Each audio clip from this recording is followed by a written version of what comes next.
Boardroom Bound, Episode 62. What Makes a Great Board Member? With Julie Daum.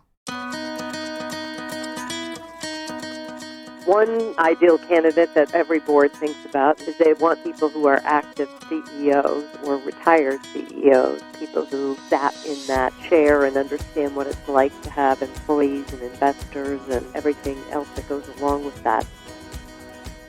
Hello, and welcome to this episode of Boardroom Bound.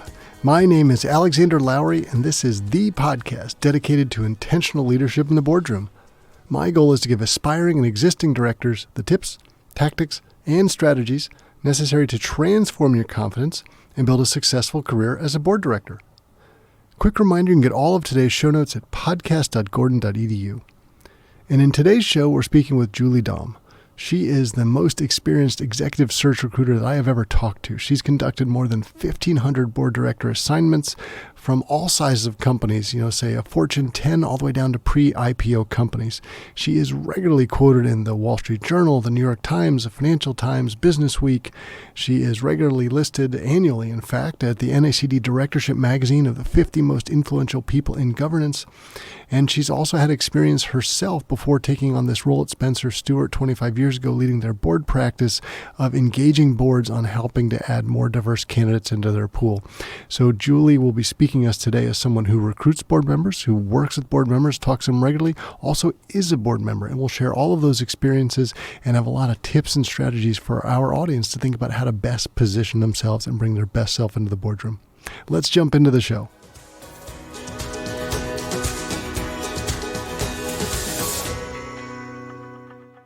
Julie Daum, welcome to the Boardroom Bound podcast. Thank you for having me. Well, delighted to share your expertise with our audience today. I'm sure most of them have been seeing you quoted in the press. Basically, anywhere I find an article about board space, I often find you speaking, and the Spencer Stuart name is clearly out there for a lot of our audience.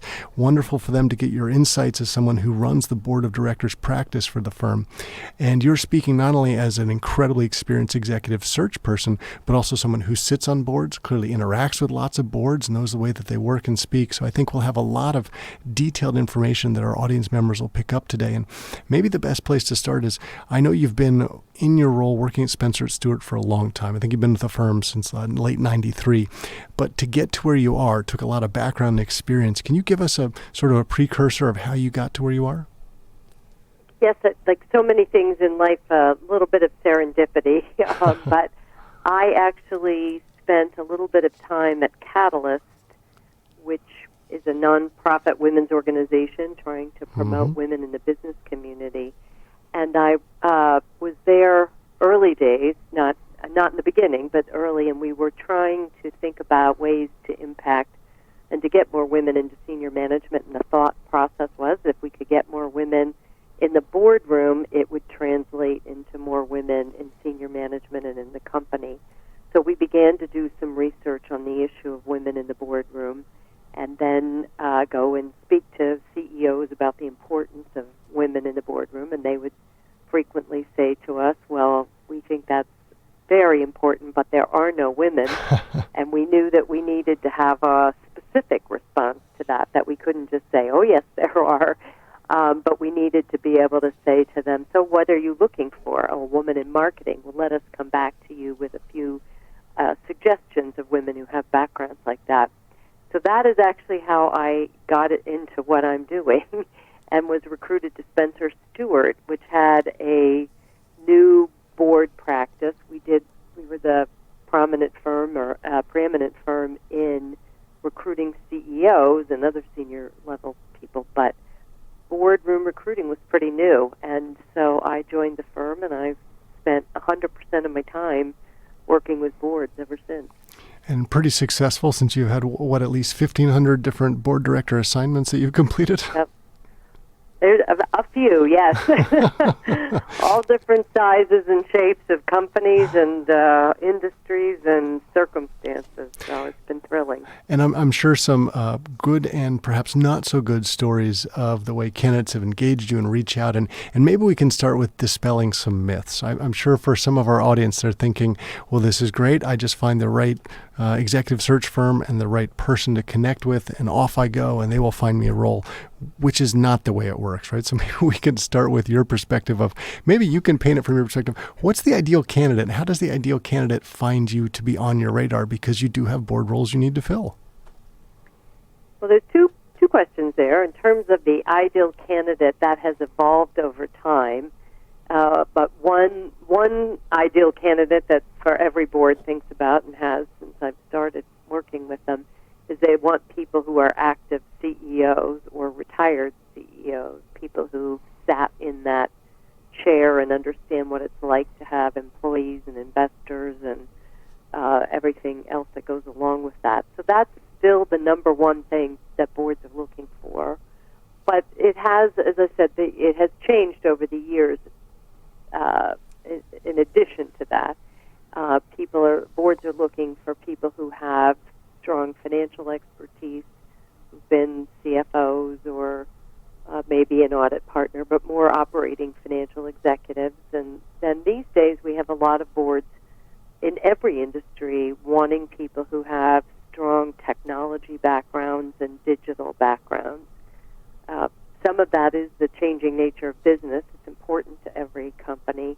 And the other reason is that experience does not rest in boardrooms right now. Mm-hmm. Board members tend to be older, and a lot of what's happened in the digital and tech world has happened since many of them were working. So it's a gap right now in U.S. boardrooms. So those are the things we look for: CEOs, CFOs, and then people who have digital and tech backgrounds. And in terms of those candidates, the sort of ideal background, I imagine there might be some of our people listening who are sort of just outside the C-suite, sort of the up and coming in that space. They might already run a division, have a large P&L, and they would probably argue analogous experience to a CEO. When you get someone who reaches out to you and says, I'm like a CEO, I have a lot of the relevant experience, I'd love to know what your reaction is. I could see it ranging from, yes, that could fit with a smaller company that's as representative of perhaps the division you run, to why don't you wait till you make the next promotion and then we'll talk. How do you respond? So it's a great question, because, and I don't have a simple answer. First of all, CEOs these days are reluctant to serve on boards. So if you look at the statistics, 60% of, it just depends on the candidate pool, or the company size, but more than half of CEOs, active CEOs, do not serve on an outside board. So when I started, they all served on 3 outside boards. Right. So that candidate pool has shrunk. So you can't necessarily say, I want an active CEO of a company bigger than ours. So then boards have to think about it. Well, if I can't get that, what is it that I want? And is it a retired CEO, or is it an up-and-coming executive who has the potential to be a CEO one day and who also has significant operating experience? So whether that's a global division or whether they've run several divisions, whatever that might be. Some companies are happy to look at people who are one level down from the CEO, and that is and most companies would like to have their executives at that level serve on a board, because it's experience that really helps them develop, mm-hmm. and not experience that they're going to get within their own company. So it can be a very good place to be. The biggest problem is it's a pretty hidden place to be. Mm-hmm. So it's very easy for companies to figure out who the CEO is of a big company, but for all those division execs and people running major businesses, they're below the radar screen. And so for them, trying to get on that radar screen is what they need to do. One thing that's really important to remember, because of the way boards think about board members and how they look for them, a candidate needs to have an advocate in that boardroom. And it could be an executive search person, but it's just as good a chance as that it's somebody in that room. We always used to complain that boards were old boys and old girls networks, and the only mm-hmm. way to get in was if you knew somebody. Well, that still is partially the case, that a lot of names that a lot of people get on a board are introduced by somebody in the boardroom. So an advocate, as I said, can be a search person, someone in the room, possibly a lawyer that's working with the company. But somebody has to bring your name up because it's not a job you get to apply for. So if you're a division executive, you need to get out of your company and your normal day-to-day and get known to people who are outside of your company and who are in the boardroom for different reasons. And I would love your perspective on this. I think that makes a lot of sense. We had Russell Reynolds on the show, and I was asking him, what are the tools you're using to find people, and how are people finding you? For example, how do you feel about LinkedIn? He was not a fan of LinkedIn. He said, my job is to go out and find the people. We will find the people. We don't need their help finding them. We figure out how to find the talent. But if I take what you were just saying, Julie, to some extent, you want people to help you find them by making it easier. So, and I translate that as become a person of authority, build a brand in a certain space. Maybe you're speaking at conferences, you're authoring books or articles in the newspaper, whatever it might be. Help us translate the next steps across from what you said of you have to become known. What are the best ways to become known that you've seen? I think the way you just put it was perfect. You do need to build whether a personal brand, or something. You need to be known, and that can be from being known in your industry, participating in an industry association. It could be writing something that's insightful about what's going on, or, as you said, writing something for a newspaper. But you do need to be known, and different people do that different ways. And some of it is, some people are very comfortable getting out there and speaking on issues. Other people spend their time trying to get to know people who are in the boardroom and using their network to network into other boards. But for a search firm, we do just what he said, I think. We really try hard to figure out who's good at whatever it is we're looking for. And so it may not just be somebody who's written an article. We need to get out and talk to people and say, who are some of the best people that do X, or in the chemical industry, who do you respect, or whatever it might be. Mm-hmm. So I think it's a combination of what he said, of us doing our homework and getting out and talking to people, but you have to be known in order for us to find you. And so I think getting out of your office is also important. And I think this conversation is naturally moving towards what some people dread of the networking idea, that you've got to go out there and have everybody know you. And there's different ways to do that, like we're sort of talking about now. And I don't think it's adding a couple of words to your LinkedIn profile and it magically happens. No. But here's an example. You and I are both graduates from Wharton with our MBAs. Wharton is the biggest alumni network. I think it's now 100,000 people out there, which sounds amazing and wonderful, but you'd still have to network even within that high-powered area. And maybe there's other places within your local community, whether it's the PTA or different spots. You can work on perhaps some nonprofit boards that are highly connected with the right people. There are so many ways to go about it, and people need to play to their strengths. I imagine from your perspective, Julie, you've seen some people where you can see they're doing activities only to network. And I don't know if that seems okay or not. Do you see through that and realize that's not a good thing? So if someone's, for example, working on a nonprofit to be on the board, obviously they can build up skills while they're doing in addition to networking. How do you guys not only recommend if people ask, but also how do you value different types of networks? I'm going to ask the last part first. You talked about nonprofits. I think you join a nonprofit board because you care about the nonprofit mm-hmm. and are committed to it. It is not a criteria or a credential for corporate board service, because nonprofit boards, they vary so much. There could be a nonprofit board that has 75 people on it, and another that has 10, and some that are just people who donate, and others who are really involved. So people don't look at a nonprofit board on your resume and say, oh, they have governance experience. Mm-hmm. What it can do is it can expose you to other people who are on that board. And in the past, I would have said that was particularly powerful in, for example, in certain places, not in New York. But I'm from Pittsburgh, and if you had looked at Pittsburgh boards if you served on a big nonprofit in Pittsburgh, it would have opened up the doors to you for other, all executives at every other company in Pittsburgh, because it was a community where people served on each other's boards, and there were many of them like that. So in a case like that, it would have gotten you known in your community, and then you would have been judged on your performance on that board. If you were a great audit chair, people would get to know that, for example. But if you're there is a little bit less of that. I think many boards are trying to expand outside their geography. They want different perspectives. So they're not just looking at people they know, but there still is that. So it's a nonprofit board service is not a credential, but it does, again, open up your people who are exposed to you and know what you can do. And it also, you learn from it, and you just learn different things.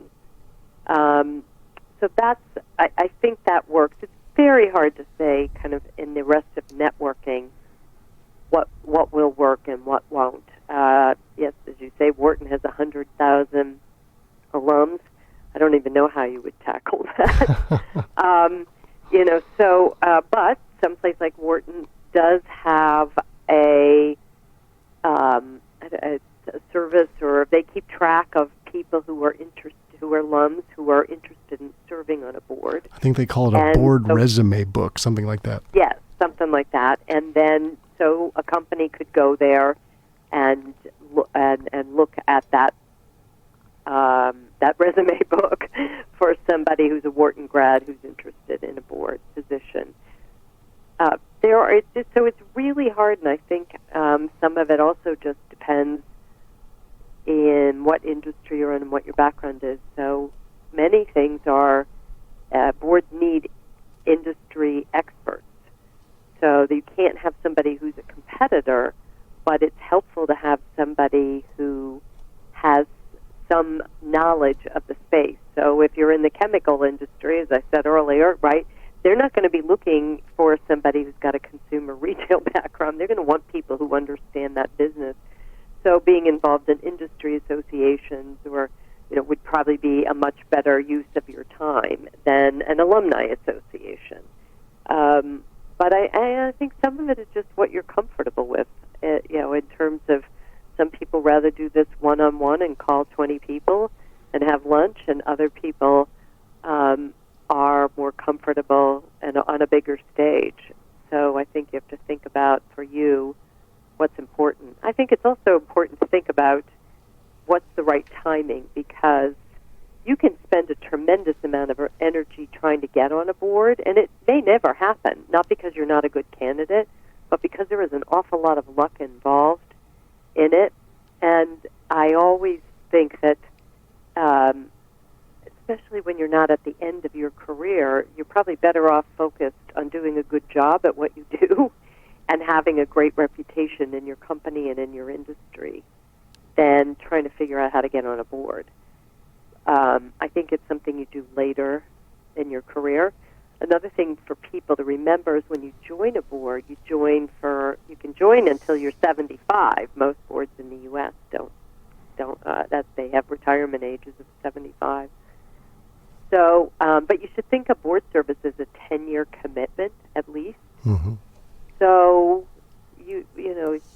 the earlier on in your career you join a board, probably the smaller the company,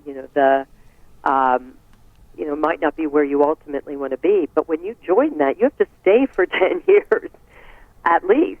And, it's not mandatory, but, companies invest a lot in a new director, and you invest a lot in them. So it's not something you don't job hop boards. Mm-hmm. So you're better, it just depends on how you look at it, but I think you're better off waiting till you're later on in your career before you start thinking about it, because you'll get a better board, probably, and because it is, a long-term commitment. And it is also a time-consuming commitment. Right.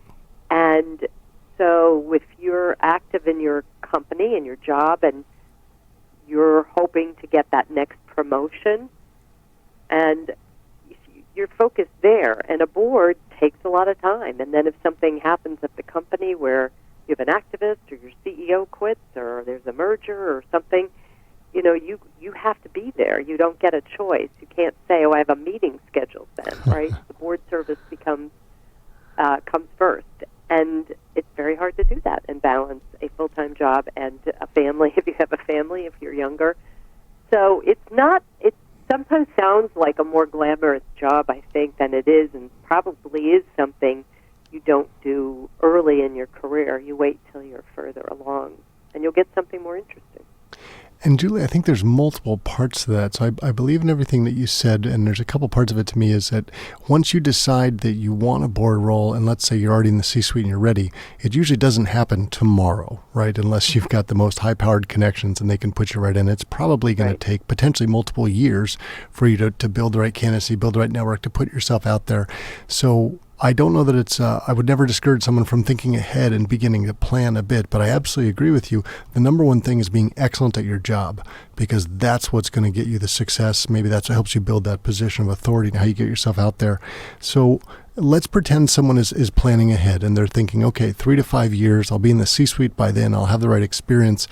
How does someone best begin having those conversations to tell people, hey, I'm ready, think about me for the future, whether that's people they know in the boardroom or people like yourself? What have you seen that's been most successful?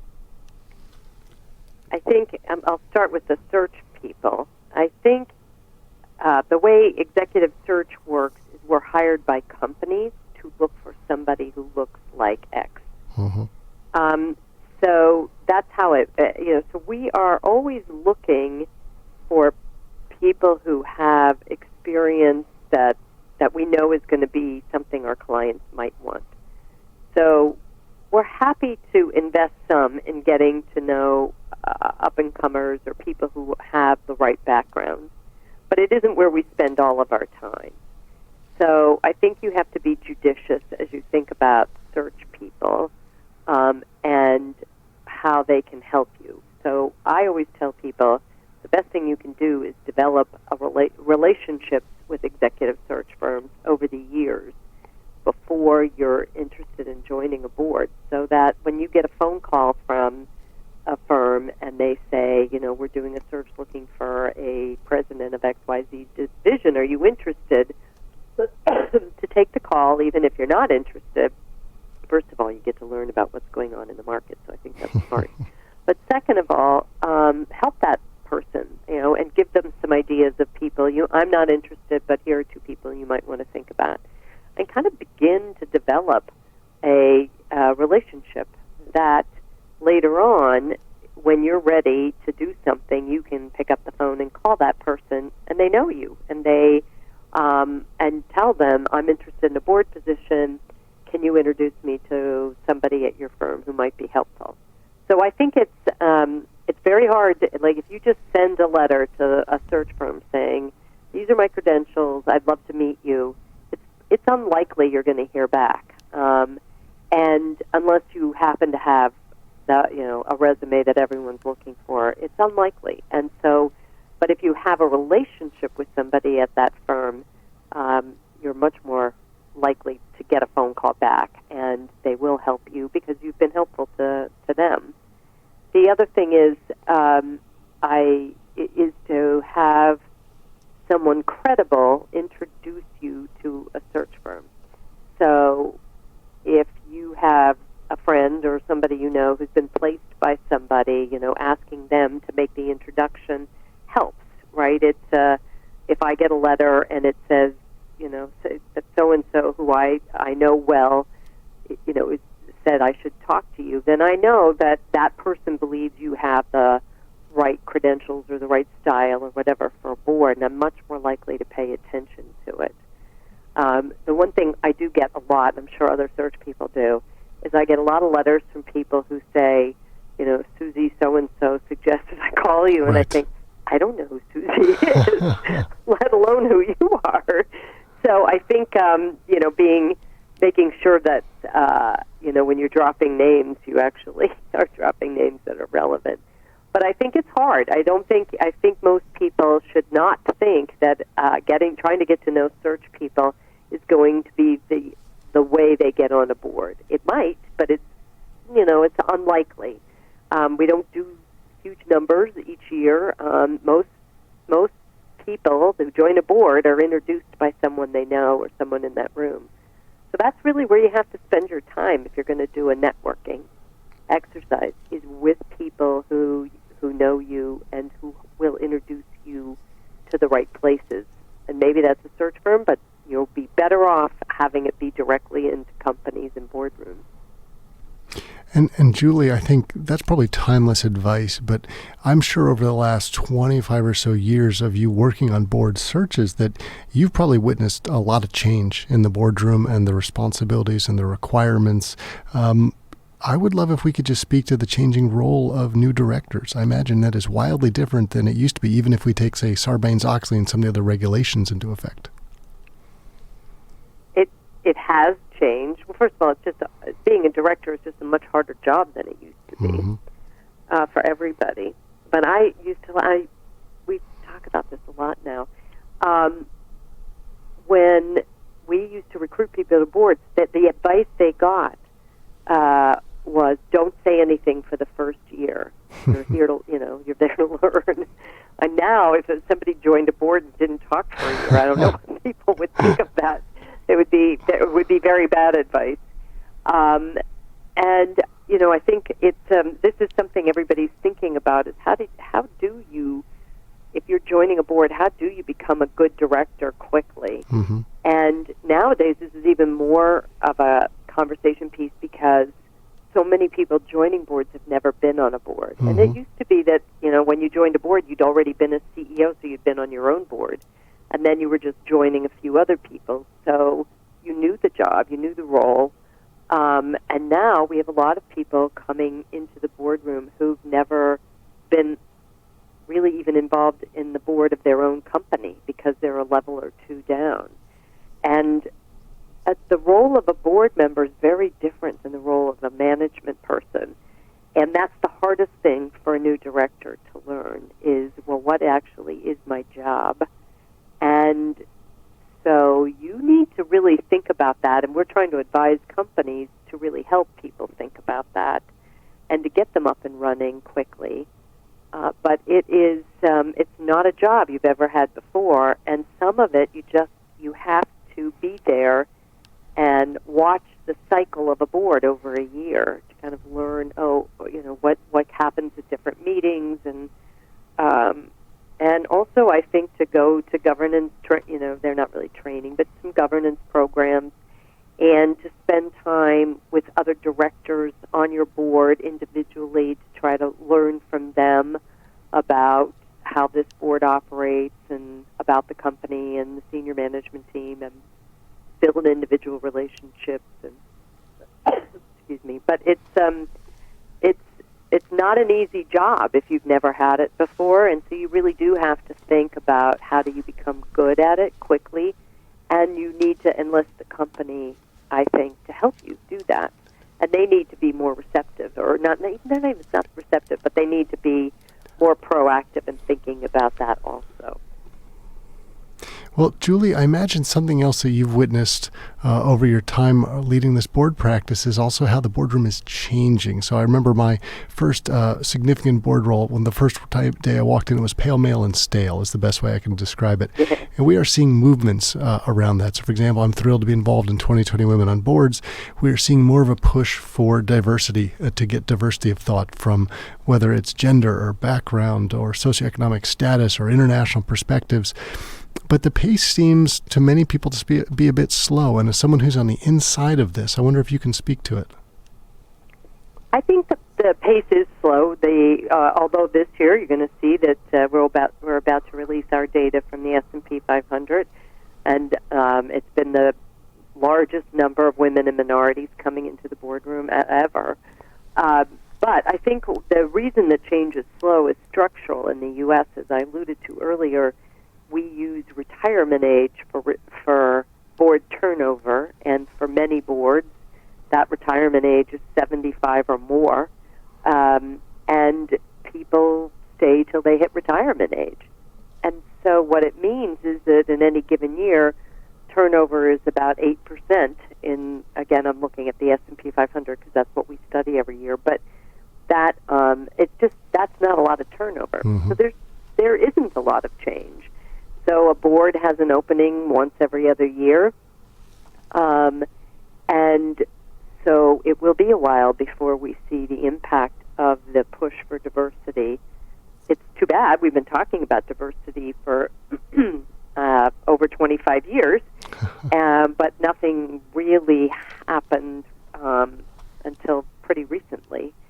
But it's still going to be slow because of the few number of board seats that open up.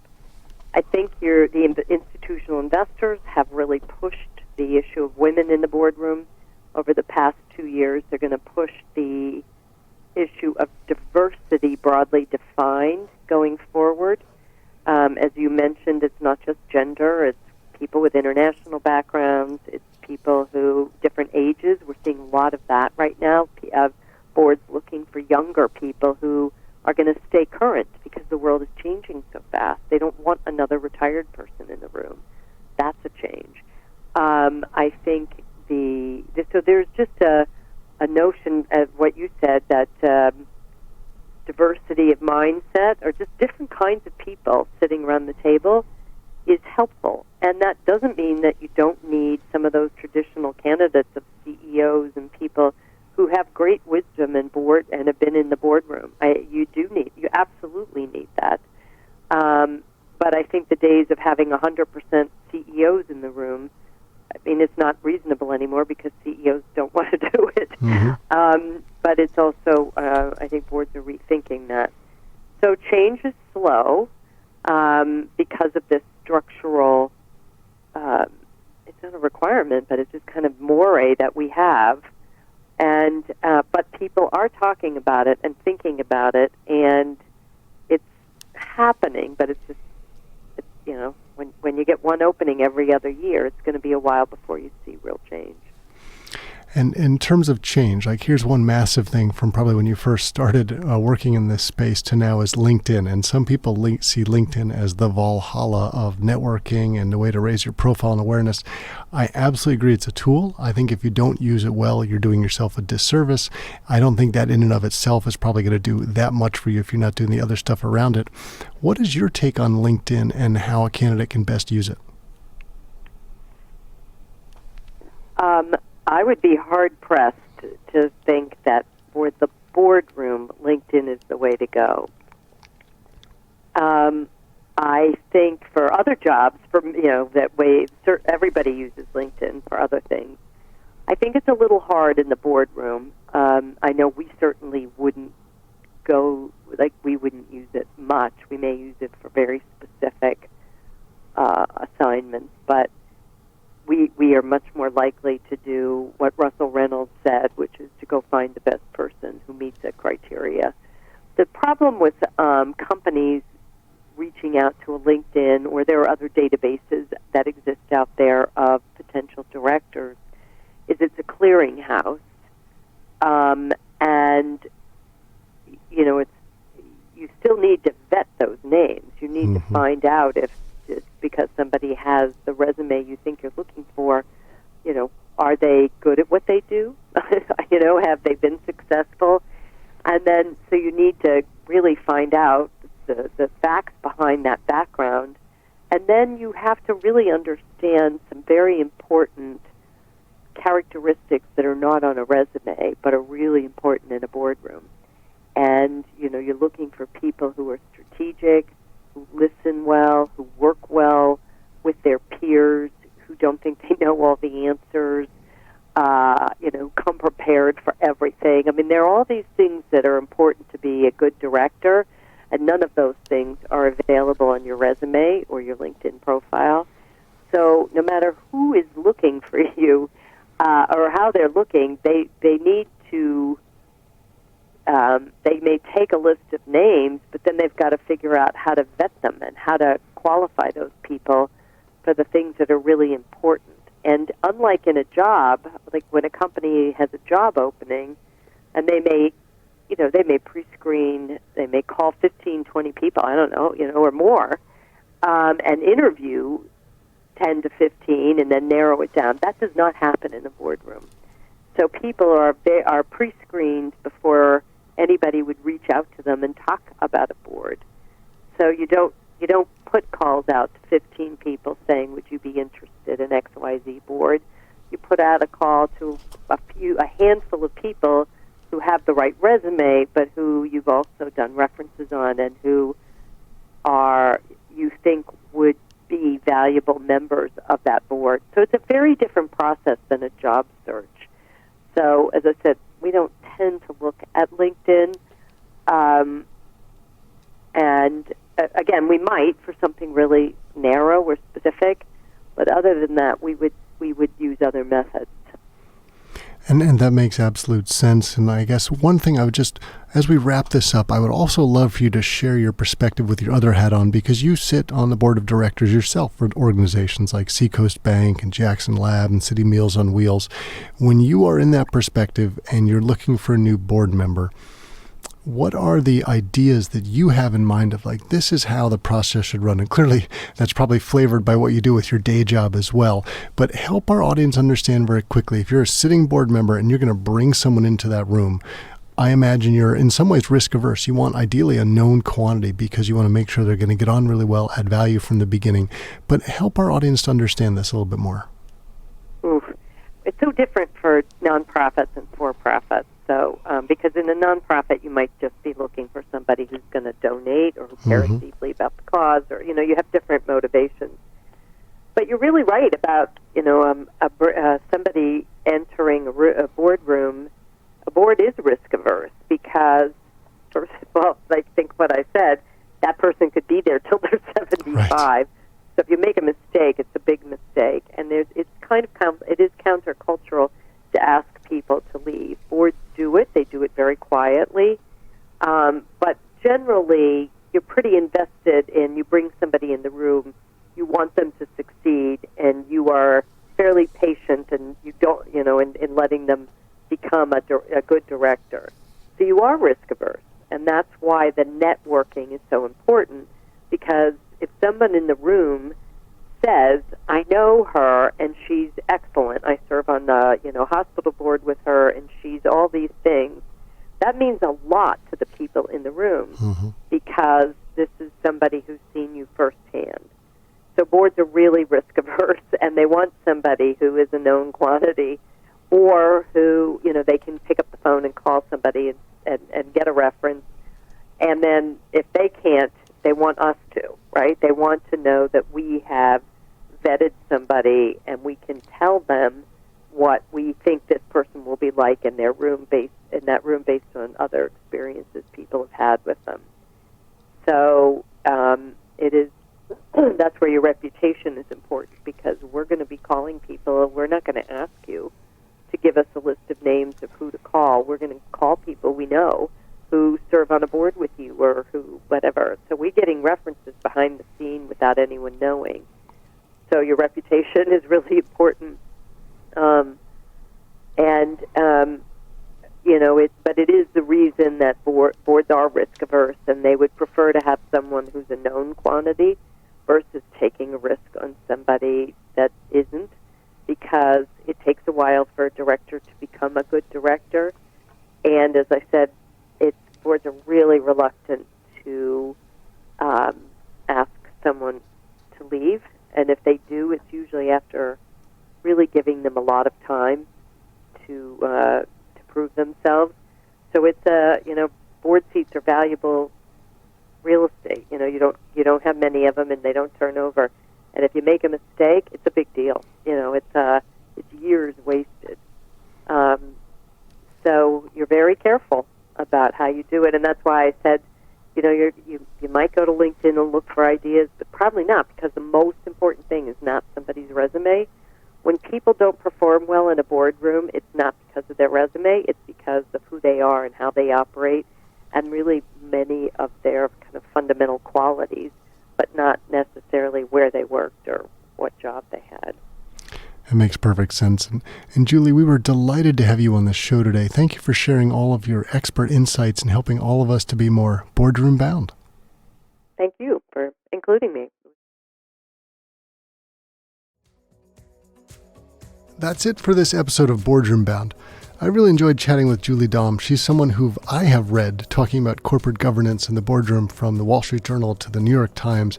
I've seen her listed on the top 50 most influential board members lists, and it was great to be able to bring her into our virtual living room today, to be able to share her insights directly with you and to translate what she has learned leading over 1,500 board director assignments, as well as sitting on the boards of companies herself, to what that looks like and feels like in terms of how you build a position of authority, how you make yourself a successful and attractive candidate for the boardroom, how you then operate in the boardroom to the best of your abilities.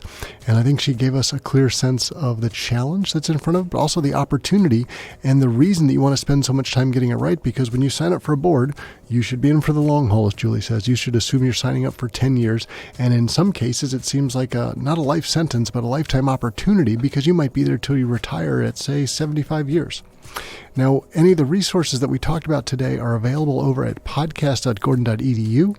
And please know that the most important thing today is the Boardroom Bound team and I want you to know we are proud to be your go-to podcast for all things that connect, prepare, and empower you to land a board seat. Be sure to subscribe to this podcast so you don't miss any of the high-quality content we're bringing to you every Wednesday. And thanks for joining me today. I can't wait to share more stories and strategies from brilliant business minds with you again next week. Remember to keep tuning in to be Boardroom Bound.